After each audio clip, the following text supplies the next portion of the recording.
Thank you, soldier. My prepared text today was to have been, "Make thy name be remembered in all generations." But I think I'm going to depart from my prepared sermon. While I was listening to the sergeant's solo, I kept looking up at our service flag. I was thinking of the men in service. I see some of them here this morning. Private Roberts, Sergeant Jackson, Lieutenant Carter, and Private Parks, first class. First class is right. I was over at the USO the other night, and I met somebody I hadn't seen in quite a long time.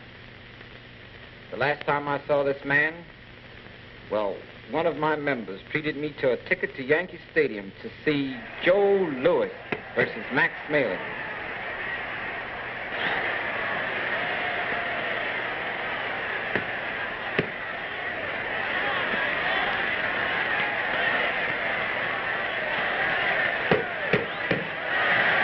In 1 minute and 49 seconds, an American fist won a victory. But it wasn't the final victory. No, that victory is going to take a little longer and a whole lot more American fists. Now, those two men that were matched in the ring that night are matched again. This time in a far greater arena and for much greater stakes. Max Smaley, a paratrooper in the Nazi army. Men turned into machines, challenging the world. Joe Louis, training for the fight of his life. This time it's a fight not between man and man, but between nation and nation. It's a fight for the real championship of the world, to determine which way of life shall survive, their way or our way. And this time, we must see to it that there is no return engagement. For the stakes this time are the greatest men have ever fought for. And what are the stakes? The American stakes. The German stakes. The Bible of the Nazis. The gospel according to Hitler. I'm not going to read all of this, but there are one or two things in this book that will interest you. I quote, "What is denied to us, the German fist must take." If our forefathers had made their decisions by the same pacifist nonsense as the present day does, we would possess but a third of our existing territory. Further, he says, from time to time, the illustrated papers show how a Negro has become a lawyer, a teacher, perhaps even a minister. It never dawns on the degenerate middle-class America that this is truly a sin against all reason, that it is criminal madness to train a born half-ape until one believes one has made a lawyer of him. This book was written 20 years ago. The plan which it foreshadowed has become a reality. And the Nazis now instruct their disciples in terms such as these. We must strive by any means to conquer the world. Any methods are permissible. Lie, betray, kill. Kill and kill again. Kill the Slavs, the Russians, the Poles, the Czechs. Don't stop, whether you have an old man, a woman, a girl or boy. Kill. If we want to create our great German empire, we must exterminate everybody who stands against us. The liberty of the whole earth depends on the outcome of this contest. Americans have always guarded liberty. The seed took root in Boston. In that city is the Granary Burial Ground, 1660. Within this ground are buried the victims of the Boston Massacre, March 5th, 1770. The first to die in the Boston Massacre was Crispus Attucks. long as freedom's cause the wise contend, dear to our country shall your fame extend, while to the world the lettered stone shall tell where Caldwell, Adams, Gray, and Maverick fell. At Concord Bridge, Sam Craft and John Ferret helped to fire the shot heard round the world. At Bunker Hill, on June 17, 1775, guns belonged to Peter Salem, a colored man who carried it at Lexington, Concord, and Bunker Hill, and with it shot Major Pitcairn. And on Christmas Day, 1776, when all but the bravest hearts had lost hope, Prince Whipple took his place alongside those who pushed on. In the winter of 78, at Valley Forge, George Washington wrote, "Our soldiers have been a week without food. They are naked and starving. We cannot enough admire their unshakable patience and loyalty." Here Samuel Haynes, Salem Corps, and thousands of others left their bleeding footprints in the snow. In this war, the people of the New World won their independence. They joined hands, and 13 colonies became the United States. Then the people of the new republic began to build. Together, they pioneered, and together they made territories into states. By 1812, a wilderness was becoming a great nation. Then came war. At Lake Erie, Tyler Thompson heard Admiral Peary's immortal words, "We have met the enemy, and they are ours." And in New Orleans, when General Jackson said, "By the eternal they shall not sleep on our soil," Thomas Wilson was there. America began to build ships. Then came 1861. The government of the people, by the people, for the people, shall not perish from this earth. With malice toward none, with charity for all. Then America began to rebuild.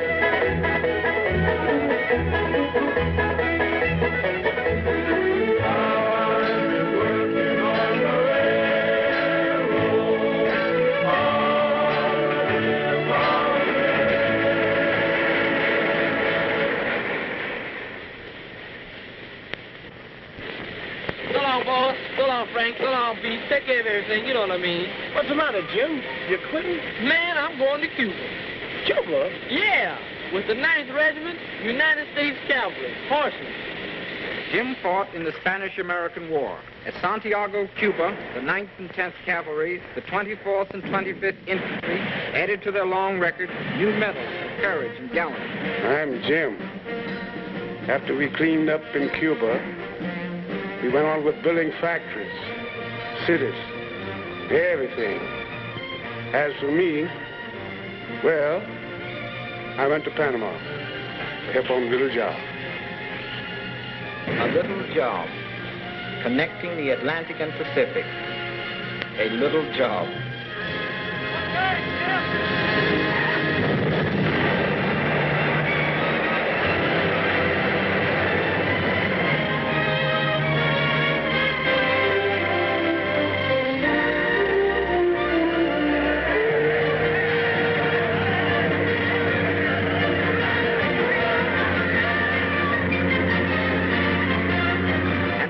In France, Jim wasn't there, but his sons were. Serving with the 813th Pioneer Regiment near Marseille, the 332nd Labor Battalion, and the 808th Pioneer Regiment near Verdun. Fighting with the 8th Illinois on the Soissons front, 372nd on the plains of Montois,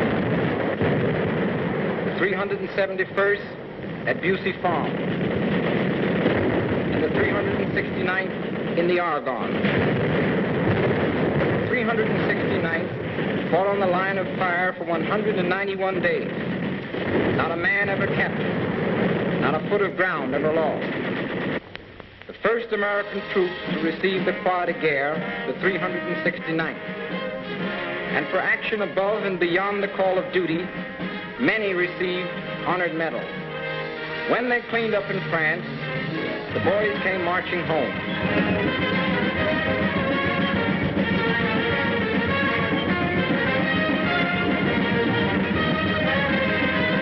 Among them was Henry Johnson, who with one companion, Needham Roberts, killed 4 and captured 28 Germans, for which the French nation decorated them for exceptional bravery.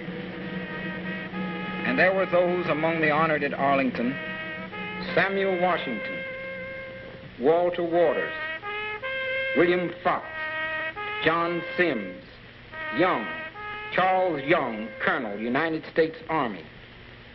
And to their memory, sermons in stone and bronze, tributes of a grateful nation, to commemorate the heroism and sacrifice of all colored soldiers who served in the various wars engaged in by the United States of America, that a lasting record shall be made of their unselfish devotion to duty.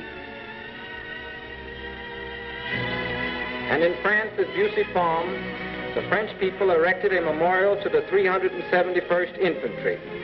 This stone and the ground on which it stands are dedicated to the Negro troops who fought and died here on April 21st, 1918.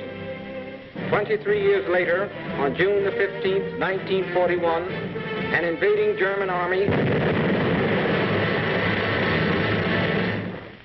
Yes, the Nazis destroyed our monuments in France, but our monuments here stand and will always stand. The founder of Tuskegee Institute, Booker T. Washington, 1856-1915. He lifted the veil of ignorance from his people and pointed the way to progress through education and industry. The late George Washington Carver, honored in the chemistry of agriculture, and the men and women building the monuments of tomorrow. Law, elected judge of New York City courts, serving his second 10-year term. Explorer, the only other American with Admiral Peary when our flag was planted on the North Pole. Medicine, leading New York City surgeon. Father of the blues, seer and publisher, contributing to the war bond drive. Education, principal of a New York City public school. Curator, Schomburg Collection of Literature, international prize-winning sculptor. Singer.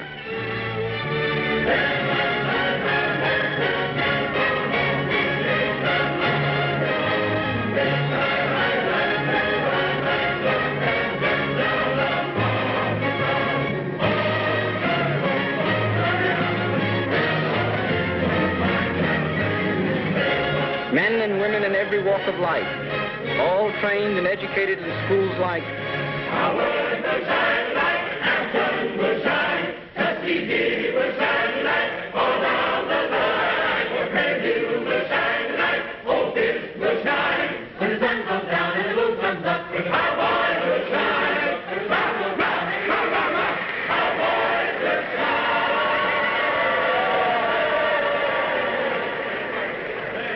The Olympic Games have begun. The best athletes in the world have come to Berlin, and 51 nations are represented here today. The 6 fastest sprinters of the world are getting ready.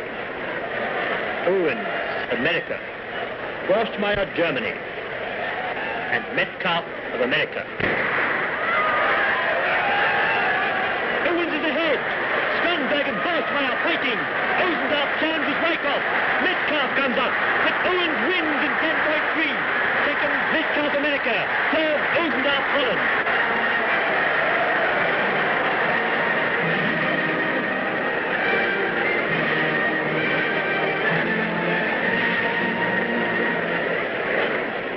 The men's high jump. Reinkertz, Germany.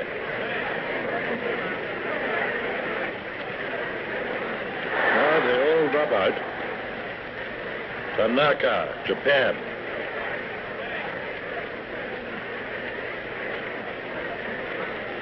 He drops out too. The car is now 2.03 meters high. That's 6 feet 8 inches.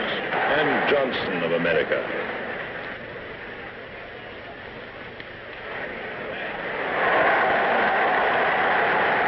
First, Johnson, America, a new Olympic record of 6 foot 8 inches.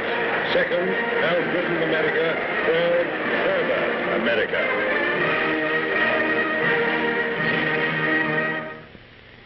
The tree of liberty has borne these fruits. It's a mighty tree with roots deep in the ground of America. Its fame has spread to the four corners of the earth. Men of every faith, color, and tongue have helped to nourish it and to sow its seed in new ground. All men stand in admiration of it, except the Nazis, fascists, and the Japanese militarists, the builders of the new order. There is not a man alive who does not know of the crimes of these adventurers. In Europe,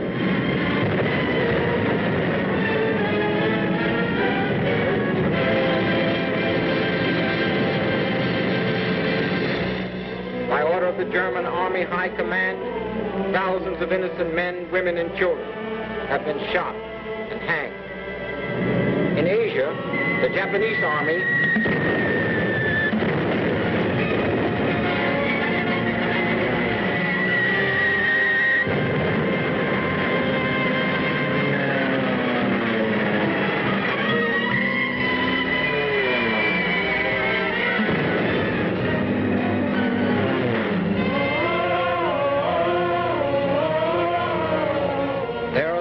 who will tell you that Japan is the savior of the colored races. On December the 7th,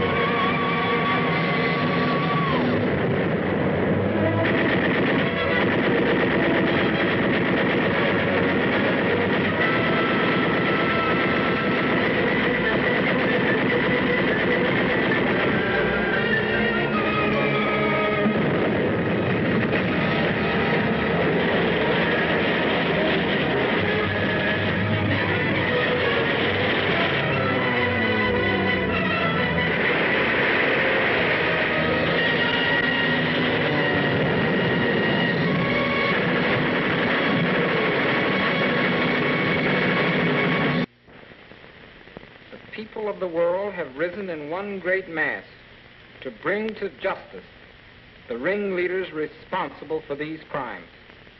In America's army, in every branch of the service, artillery, tank, quartermaster, engineer. Don't forget the infantry. Yes? My boy is in the infantry. He's up there, third from the left in the bottom row. I got a letter from him last night. He's an officer. Robert? Did he get to be an officer? Yes, he says so right here. Dear Mama, at last it's happened. I'm an officer. Lieutenant Robert A. Bronson, infantry. Don't it sound good? Of course, I haven't got my bars yet. But I'm on my way to officers' candidate school for 4 months. And if I pass the examination and graduate and get my commission, I'll be an officer. Now, I can do it, Mama. If I could go through those first 13 weeks the way I did, I can go through anything. That morning at the railroad depot, I didn't know which side was up. But misery sure loves company. When I said goodbye to you, I was laughing, but I wasn't tickled.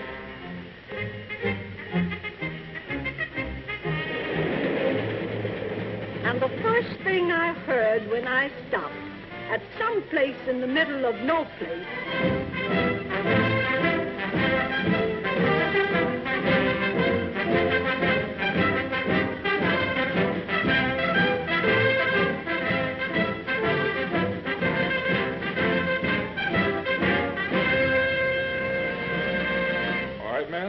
On behalf of the United States Army, the reception center here at this camp, We're glad to welcome you here today and into the United States Army. We're glad to see all of your happy, smiling faces. Now, fellows, during the few days that you'll be with us here at this camp, you'll be converted from a civilian into a full-fledged soldier. You'll be interviewed by someone who will inquire into your past life before you came into the Army. You assisted a machinist on the construction of guns and gun parts? That's right. What machines did you operate? I operated boring mills, tool grinders, drill presses, planes, and... Forward! Forward! Hut! Hut! Up! Up! Up! Up! Up! Pick it up! Pick it up! Nobody! Ho! Ho! But I don't want to give you the impression that it's only for religious services and advice that you can come to the chaplain. You can come to him at any time. For example, if you get in trouble with your girlfriend, she doesn't write you anymore, you want to know how to propose, why, just come see the chaplain and he'll give you some advice. Or if you get in trouble with your first sergeant, you want to know how to handle him, just come around and see the chaplain and he'll give you some advice. Or if you're financially embarrassed, why, that's simple too. Just come around and see the chaplain and he'll give you some advice. Now, Chaplain Sherman has just told you how to get along in this man's army. It's my painful duty to tell you what will happen to you if you don't get along. Regarding the salute, man, it isn't a form of servility. It's merely a form of recognition used between members of the military service. The average man, when he first learns to salute, is awkward. It's a strange gesture to him, and he feels shy. He usually sneaks his hand up in this manner and gives the broken-handed salute, or lowers his eyes gently like a shy maiden and salutes like that. When you salute an officer, stand erect like a soldier. Bring your hand up to your forehead in a military manner, tip of the forefinger above the center of the right eye. Now make sure your thumb is alongside your hand, because if it's out here, they may misconstrue it. Then cut the hand sharply to the side. Don't let it drop down like a dead fish. Forward! Follow! Sit down. Put your feet in the machine.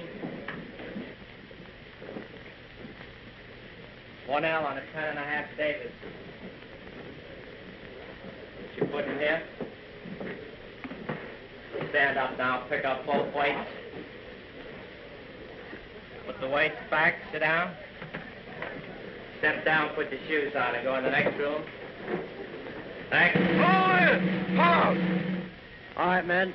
Strip down completely. Put every piece of civilian clothing that you have into that bag. Thanks.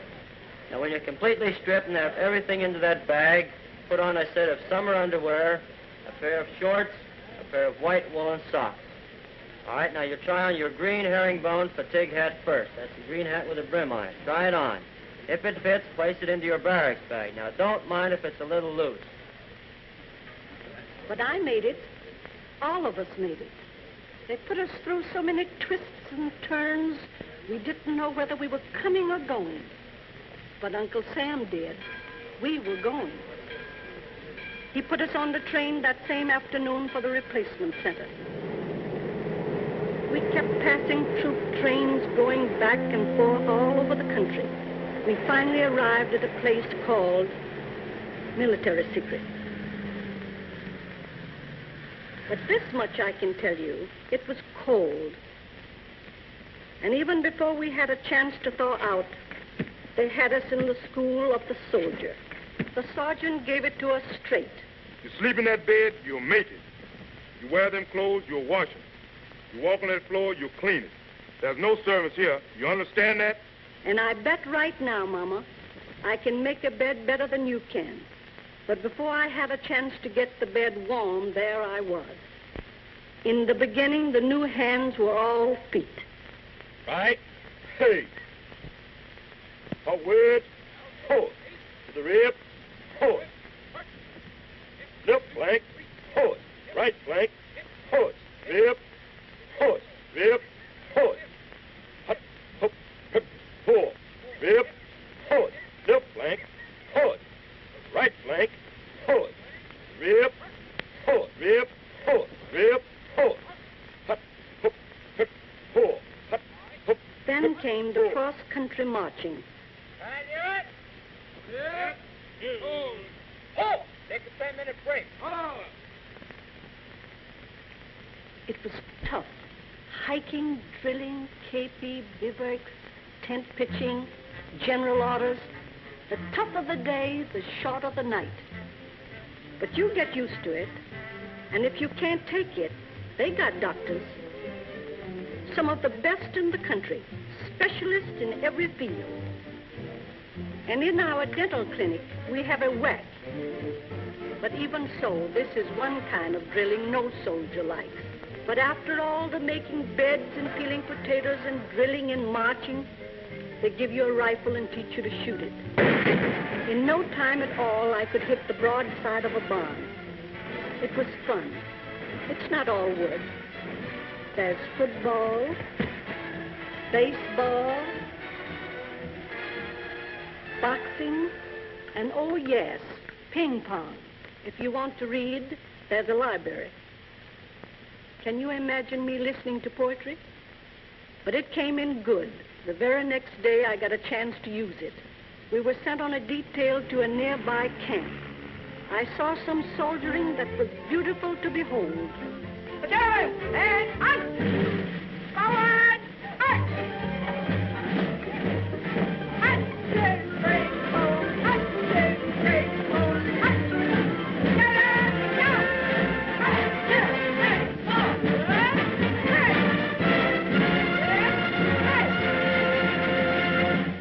And you'd better tell Uncle Everett to quit joking about the wax.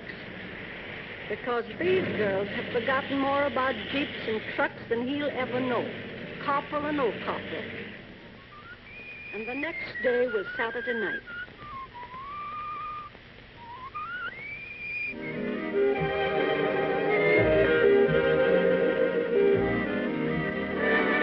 She was very nice, Mama. A real apple pie girl. Just the right size and everything. Just the kind you like. But in the Army, man proposes and GI disposes. And the next morning, I was out there like the rest of them, getting tough.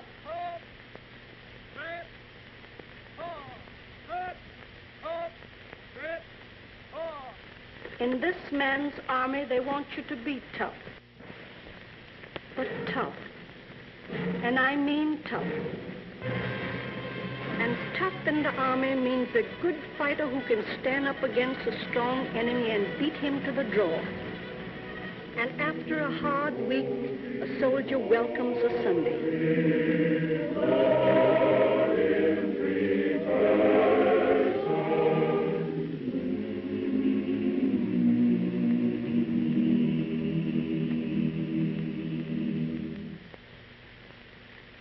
This morning, I have a GI report I think you'll all be interested in.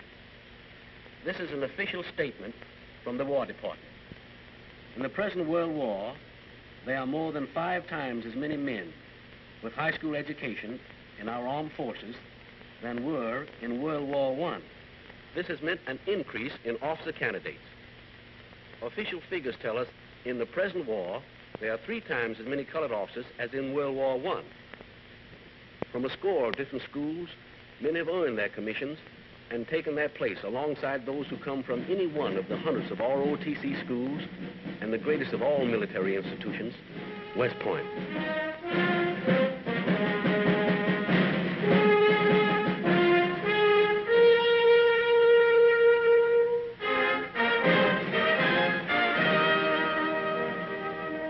Mama, the next time you see me, I'll be wearing an officer's uniform. Ready to get in there and get this war over with. That's a promise. Your loving son, Robert. Thank you, Mrs. Bronson. That's a promise millions of Americans have made. Thousands have put it into action. In every camp, men are getting their final workout. At Tuskegee, more pilots are earning their wings.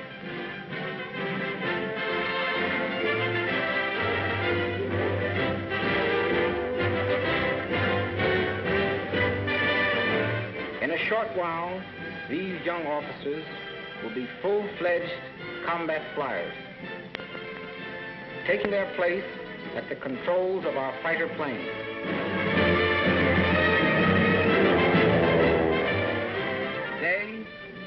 above their native land they fly. Tomorrow, what a surprise the Nazis will get when black, brown, yellow, and white men, all Americans, land on the airfields of Berlin and Tokyo.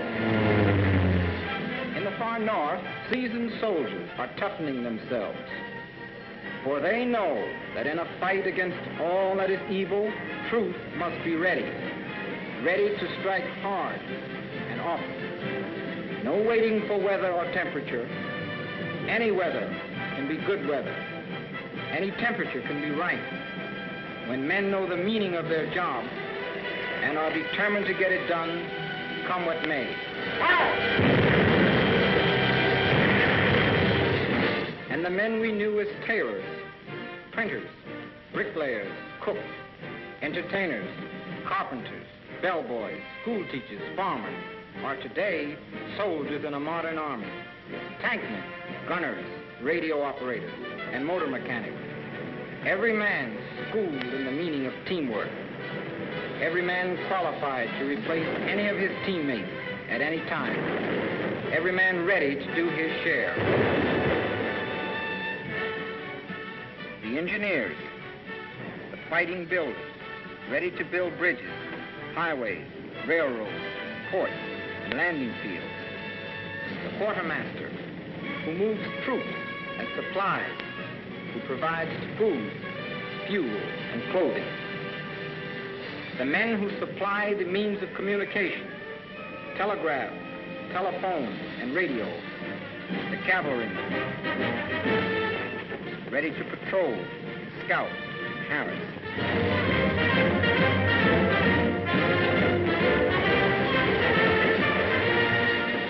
The tank destroyers, ready for swift and decisive action.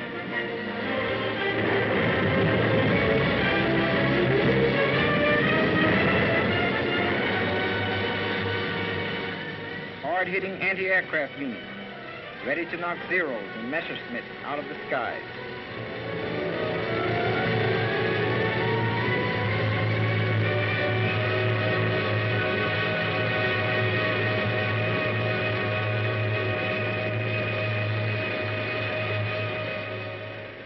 And the infantrymen, the backbone of the army. Hold himself, hit that water.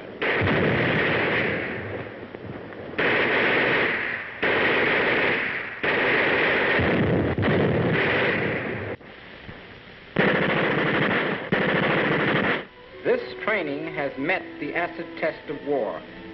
Across the Pacific, across the Atlantic, the shadow of defeat hangs over the Axis partners as the Allies liberate town after town. But the job isn't finished. This is only the beginning. To win the final victory over Germany and Japan, our blows must be dealt harder and faster, and with all our strength. There can be no let-up in the flow of supplies. More and more food, equipment, and ammunition must reach our troops in the battle areas.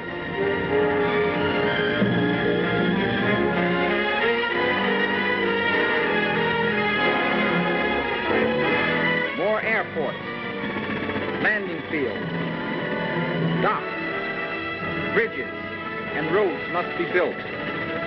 Our troops must build them through the swamps of the South Pacific, the snows of the far north,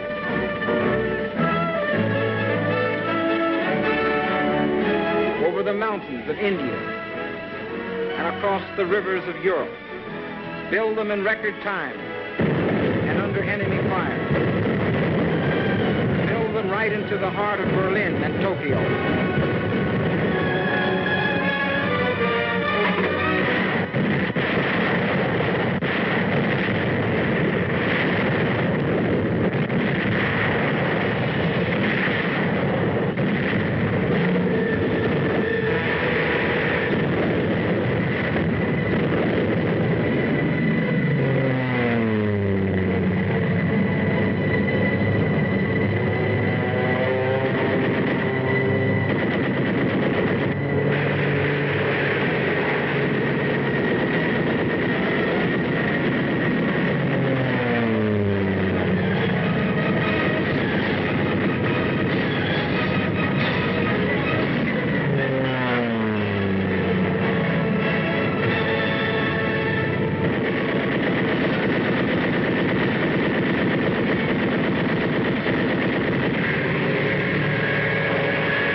Robert Brooks, Colin Kelly, Meyer Levine, Dory Miller, soldiers who knew no fear, men who would defend even unto death the land of their birth, soldiers who believed in this great country. To the enemy, our country is something to destroy. Our homes, our right to worship God, our little belongings, something to crush, to shackle, to plunder. Oh God, we thank you for this land which our fathers have helped to build. Grant that we may, with your help, be worthy of this heritage, and in our turn, enrich it for our children, so that government of the people, by the people, for the people, shall not perish from this earth.